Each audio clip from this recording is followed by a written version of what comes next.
welcome to Stand By with JJ and Francisco. We got a little bonus episode for you here. Francisco and I wanted to have a quick chat. We in the last few weeks, mostly last night, we lost an amazing comedian, generational comedian, Norm Macdonald. And a couple weeks ago in Britain, we lost another generational comedian by the name of Sean Locke. Two amazing comedians succumbed to cancer in the last month, and I want to talk about it because they're just they were amazing human beings on top of being great comedians. Because great comedians don't have to be amazing human beings, but these two men were. Yeah, so. No, I mean it was. I definitely want to hear more about Sean Locke because I didn't. Yeah, right. Yeah.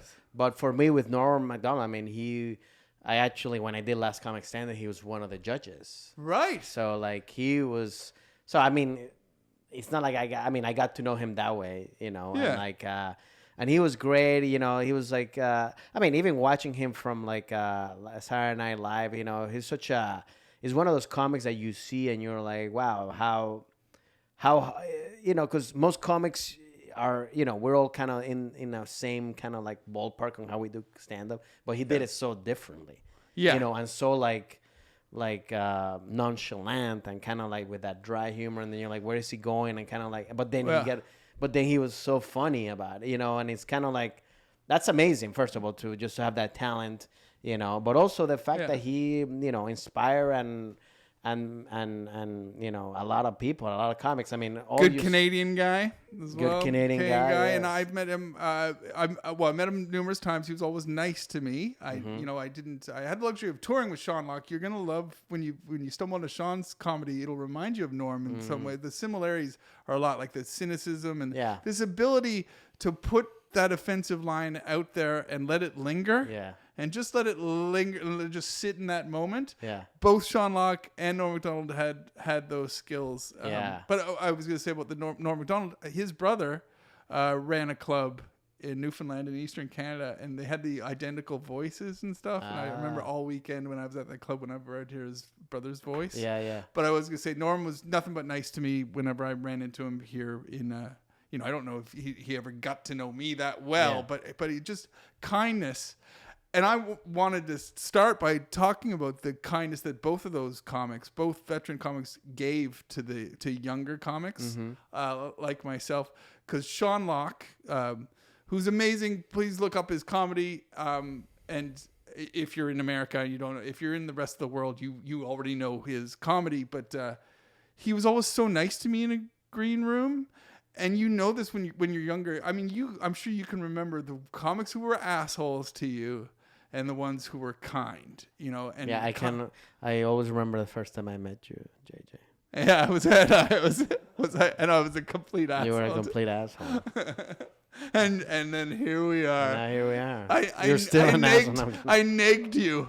I negged Francisco to the point where it's like, I'm gonna win him over. No. I always say this thing just quickly. Then like because we share the same manager, and like that's why I got introduced to JJ, and then.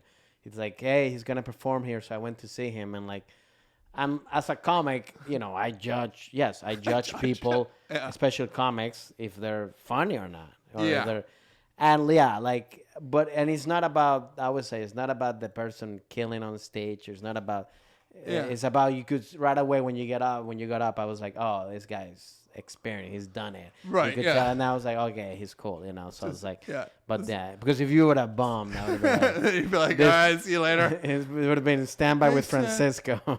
nice meeting you. You met me a month ago. I don't know, but that's enough. I think that's always important when you're meeting somebody. Because I've thought a lot about Sean Locke and what made me love him so much, and it does come down to the way he treated me in a green room. And he used to be actually curious about you and your life and your gigs.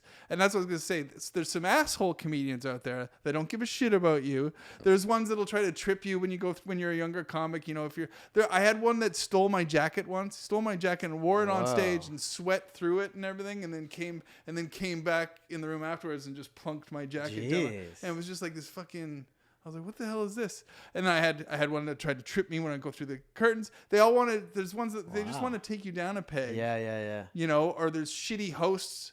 I was telling that the don't bring guys you about up this. well. They don't bring you up well. They do things like, I got to bring on another act now, but don't worry, I'll be back. They'll say things like that, and then they'll tie the mic around the stand to make it, and then you have to get where did you go to? Comic, where did you begin comedy? At Harry Potter school? What the fuck? Every now and then you run into an ass. Well, I didn't. I don't know because I didn't. There's a book out there. There's a book that they had. I remember seeing it in England where it taught you the little, because that's a perception. Some people think there's only so much room in the industry, and you gotta, of course, you gotta hurt it's all other people's insecurity. chances, which is fucking at the ridiculous. At the end, it's all insecurity because if you're a comic and you're secure of yourself that you don't, and if somebody's starting and then you're gonna mess them up, it's because you're insecure. That's it. Yeah, that's all it is. I mean, there's nothing, because if you're cool, then go up, do whatever you want. You're cool with people. You know what I mean? You don't care I have to follow somebody.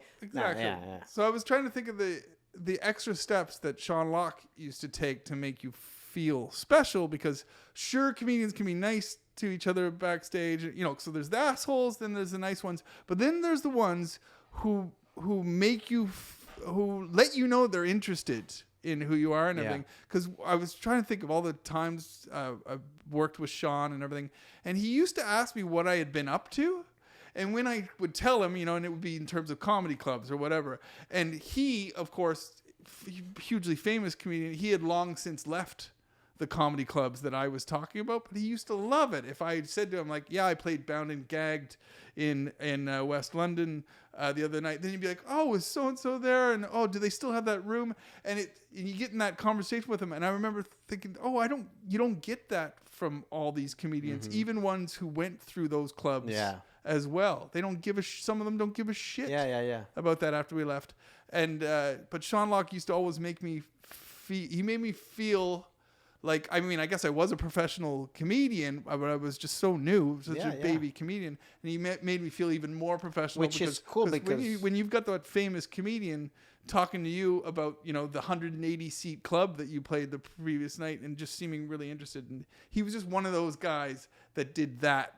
Nice. For young comedians, and I fucking loved him to death. I was very shocking. Same as Norm. The shocking thing about both him and Norm Macdonald is they were fighting cancer for a decade. Wow. And they kept it that's a secret. It's their business. Yeah, that's a thing too. And I actually I even respect that more, because it's I feel even that also that actor forget his name. Oh, Chadwick. Chadwick too. Chadwick Who's Boseman.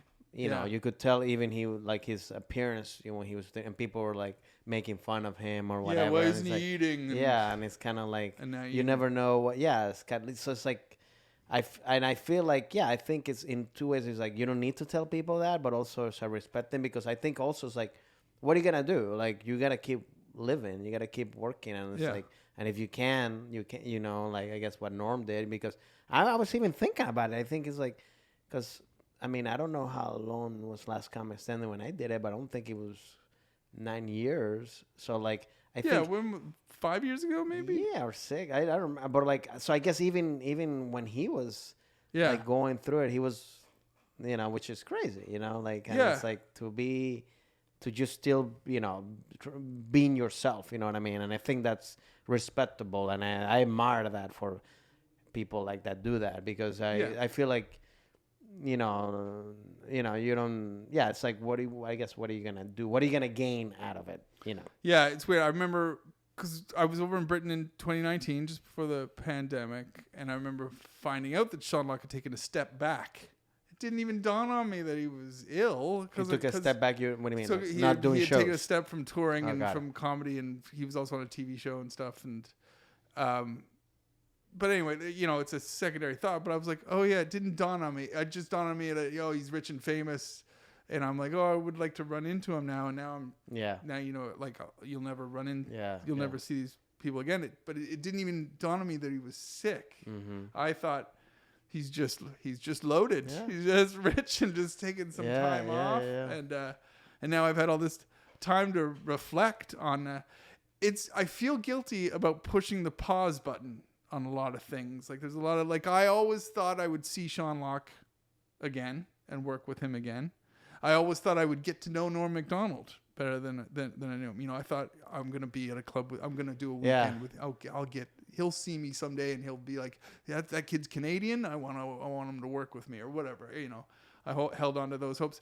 But in terms of Sean Locke, I feel like I pushed a pause button on a friend who I thought would always just be. He's that guy, and I'm gonna see him again. And you start to learn, you can't do that in life. No. I mean, we're all doing it right now. We've all pushed the pause button on people they put in our lives. I think people just push the pause button while you were talking right now. Oh yeah. I'm kidding. Thanks, man. That's a lovely compliment. No, but it's true. I mean, I do completely agree that it's like it just shows you every day that that's what the thing about literally living in the moment, and what I try to practice every day as much as I can, because that's the thing. It's like you never know nothing is for sure. Yeah. You know, whatever happens tomorrow, you don't know. And what happened, it already happened. So like literally enjoy the moment that you're in. And that's the thing, because I'm guilty of that. Everybody is, because of especially with social media, like we're not living in the moment. You know, like you could be, in Italy and be like, oh, I'm not doing a spot at this. Who cares? Yeah, exactly. You know what I mean? It's like you're in Italy right now, whatever. So it's kind of like, and I think every time, somebody passes away and stuff like that, it's just, to me, it's a reminder. It's like, don't worry about the little, about the things that are out of your control, and just enjoy the moment that you're with, especially with the persons that you're with. Yeah, you know what I mean? And I especially think it's important to, for all comedians out there and for anybody in the arts industry, to think about how you're treating younger comics or younger artists that are coming along, because Sean Locke and Norm Macdonald are two examples of the guys who did it perfectly. I think they made everybody around them feel welcome, even when the knives and the hounds were after them. Like Norm Macdonald was, whatever this cancellation shit or whatever, people that are trying to hurt him, and that happened with Sean Locke as well. Sean Locke was he played the grumpy, the grumpus, or whatever, the cynic. And they come after him. And even in light of that, they're still nice to younger comics, whereas there are other people in all industries. I don't just mean in stand-up comedy and stuff, but a lot of the way you treat the newer people to your industry, it will live on forever. People will remember. I mean, I can't name names, but I'm sure there's people who have died in the last couple of years where we've just been like, yeah, fuck them. but this is definitely not the case. I haven't done that, but you have. Constantly. Yeah. Constantly. That's why I'm glad we didn't put a name on the person. But that is true. I think it's definitely, you gotta be aware of how you treat anybody, not even comics, but anybody, but especially obviously in our industry, comics especially that are coming up. But I also want to talk about, it's cool that, especially because as we're international comics as well, that these people had such a impact too in comedy in general. You know what I mean? Like it crossed borders, kind of thing. And it's cool to see that, especially for, I guess guys like us that weren't born in the U.S. or something like that, to be able to be like, oh, look how somebody like Norm Macdonald, how he, he became an entity in a thing. It's like, he's not just Canadian, but just a funny comic that a lot of people in the world will always gonna remember, and that's kind of cool. When you think of Norm Macdonald, do you think of what part? What of his career? Obviously, I mean, I just read an excerpt of his book that somebody posted about how he says I'm always gonna be associated with SNL. Yeah. He wrote it. He's like, I know that. Even though and it's fine. I accept it. It's always gonna be. Even though it led me to other stuff, and and people also think because I only was when you come out of SNL, you're supposed to be this big star, and I still had a good career. I still had all this stuff. Obviously, but for me, the personal thing of it was also the last comic standing thing, that he was a judge there, and he got to critique and my comedy, and then and it was great. It was cool to see that especially because he was the pure comedian on the panel too. I mean, so if you he was a Simon of the panel. He was he? Yeah, I thought he was the more. Okay. No, but for me he was cool. You know, like he gave me a tag on a joke that I used to do and all this stuff. Like while he was judging the thing and like Right so on. yeah, but yeah, I mean. But obviously, people, I think he's always gonna remember as the being on SNL, which right? He was the Weekend Update The guy, Weekend and he Update did guy, his and OJ jokes, and OJ and the- Michael Jackson and the jokes, Final didn't he? Jeopardy, Burt Reynolds. And Burrell. Yeah, I mean, So, hell, everybody don't- treat yourselves to a good Norm Macdonald marathon. But it's amazing. Again, it's amazing the talent of I always because of somebody that doesn't feel like it's pushing, and like that's a great thing to learn for me. I guess it's like being yourself, and that still works. You know what I mean? Which sometimes we forget as artists that we gotta bring more energy. I gotta do this and I gotta do that. Right. It's like just be you. And I think he did that to the 110% of it. Like he was like any situation, he was just him. Like he wasn't like he could talk the same way to anybody. And I think it's a great lesson as a comic or as an actor to remember that because I forget that a lot sometimes. Yeah. Now, what shitty comedians do we wish would die? Wow, you're still JJ. Who hurt you that much? Well, I mean, obviously you. No, I'm hurt. I have a big Sean Locke and Norm Macdonald hole in my life now. No, but also there's some shit still out there treading the boards. I want it done. But also you got bullied. Like I started at the Comedy Store. Like. Oh yeah, right. But and the Comedy Store was tough. Being here, especially when I started, because it was like it's like a fraternity, like you had to But so I'm sure but I never got somebody to wear my jacket and like. You never had somebody nick your jacket off. No, it was more about making fun of like when they brought you up and stuff like that. Yeah.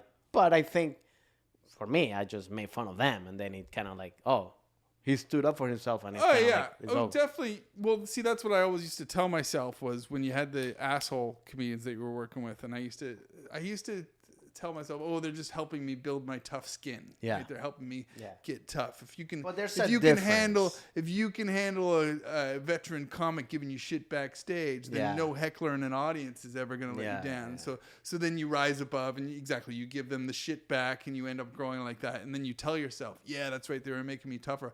But I look back at those elements now, and also some of those comedians have been discovered to be assholes, and I've gone, they weren't. They weren't helping me build tough they were just skin. Assholes. They were actually assholes, and so I've looked back on that now and gone, you do have a choice. No, but that's a different. But I think there's a difference too. I think there's like you could make kind of push somebody to kind of like toughen them up. Yeah. But you don't have to be an asshole about it. You know what I mean? Exactly. And I think it's like, when somebody's like grabbing your jacket and then that's not tough in you. That's just being an asshole. No, that was or like putting the mic on and all this shit when you're starting. Like, what are you doing? You know what I mean? Like, terrible. That same night as the mic nodded thing. Yeah. So it was this was actually, so I was in a big competition, television competition in Britain, and it was my first time in England. So I'd actually come because I was living in Scotland, and I'd come all the way to Manchester, England. Never been to England before. I was in Manchester for the night, and that's what the MC did that, right? And then I did really well in the competition, but I kind of got sabotaged by the club owner and stuff who didn't want me to win. He wanted a local comic to win. Now, just to be clear, I won the whole thing. I won the whole thing the next year. But JJ, I think I have to say something. Maybe the problem is you. Hold on. Maybe the problem is you. Maybe people are not just. Don't you start fucking bullying. I've already been clear that I've learned these lessons. So you're not going to get an upper hand. It's like the comic doesn't want you, the owner doesn't want you, the city doesn't want.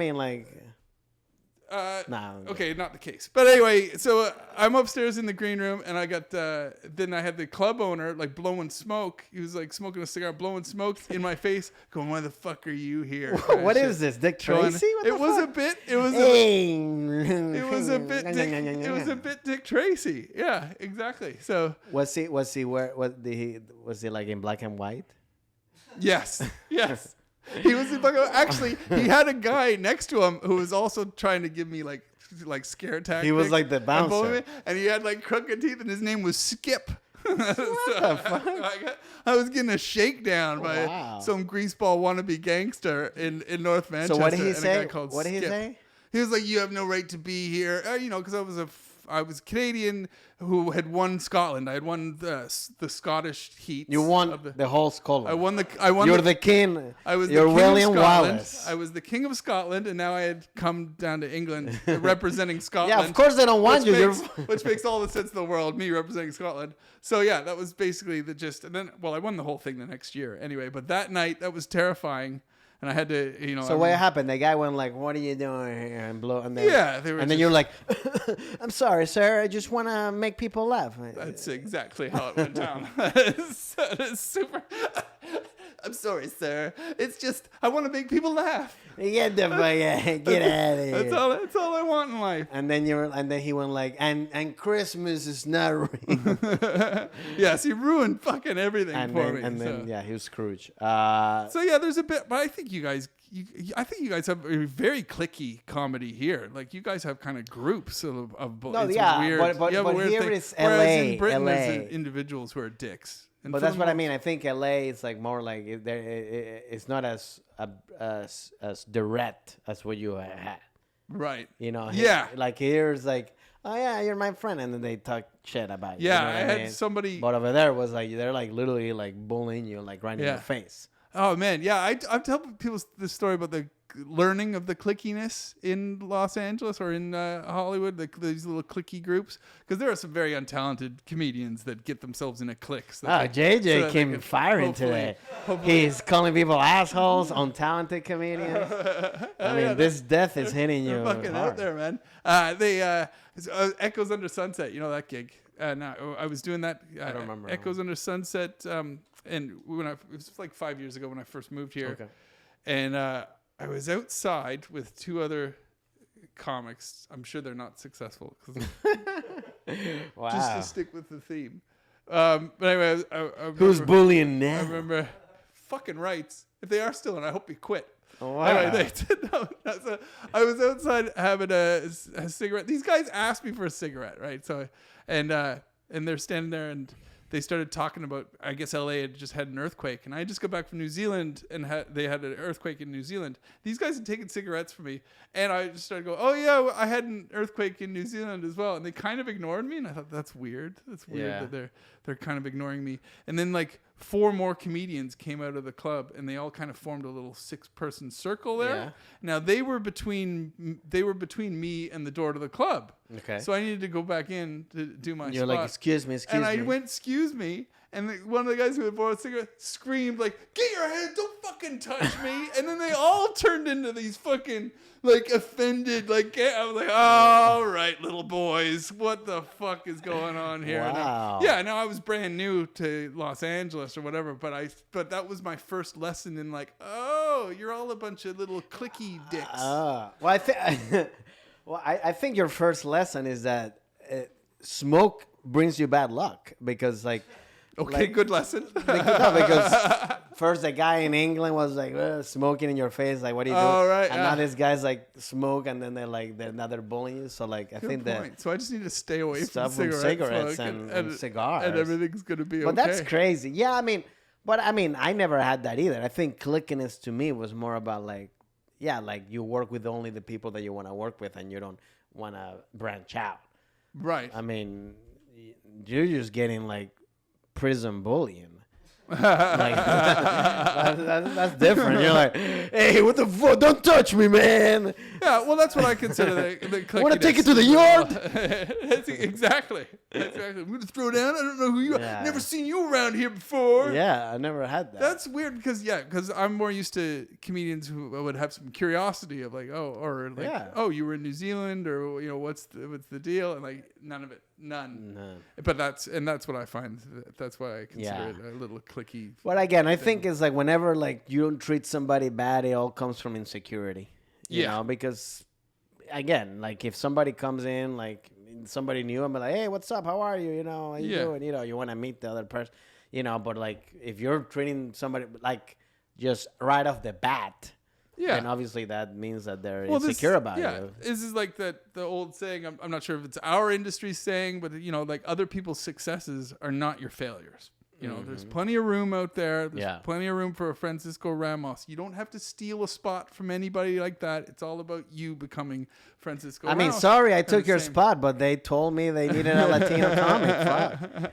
Jesus, JJ, you keep bringing this up. And now here we are all these years later. But that's just it. So it's important to remember that, of other course. I people's- mean, whereas, but I think there is a group. I think there are people who don't feel that way. Of They course. do think No, that there's if people somebody's that- successful and that should have been me. Look, I feel there's two people. There's people that like want to get on top and then that's it. Yep. And then there's other people, which I consider myself that in that group, where like I want to be on top, but then help people get on top. Yeah. You know what I mean? Like the reason that I want to be on top is so I can help more people and make Exactly. it easier for other people to be on top, and then we're all on top. Exactly. Kind of thing. And that's why that's why this is amazing, because it brings us full circle. Because that's what I want to say. Sean Locke definitely did that for me in Britain, and when I worked with him, and he was so kind to me, he really gave me a leg up and helped me be the kind of comic that I would like to be, and I would like to pay it forward. Yes. Yeah, I look forward to treating people the way he did for me, as opposed to some other examples that I've seen around the world as I've traveled and done. No, of course. And I think that's great. And I think Sean and then Norm also was an example of that, because obviously we've seen in all social media how everybody's just been like outpouring all the great things that he did, and so that shows you what a person is, what a good person he was. And condolences to all his family and friends of Sean and Norm, and like man, I think just because we gotta close this, I think we just gotta remember that to, like I said, just live the moment, man. Like, because you never know what's gonna happen. Like, and be kind to people. Be kind to people. Other people's successes aren't your failures. Yeah. Treat people the way you want to be treated. All that. And don't smoke in front of JJ. Yeah. Because bad shit's gonna happen. Or we're throwing down. But remember to subscribe to the podcast. Like, obviously, write us on Instagram, Standby Podcast, or Twitter. Hit us up. You know what? With this episode as well, tell us what you think of Norm's comedy or Sean Locke's comedy. Hit us up with some feedback or whatever. We'd love to hear it. Yeah, and if you bullied JJ, we also want to hear that too. We don't have to though, because I'm sure you've gone off and failed.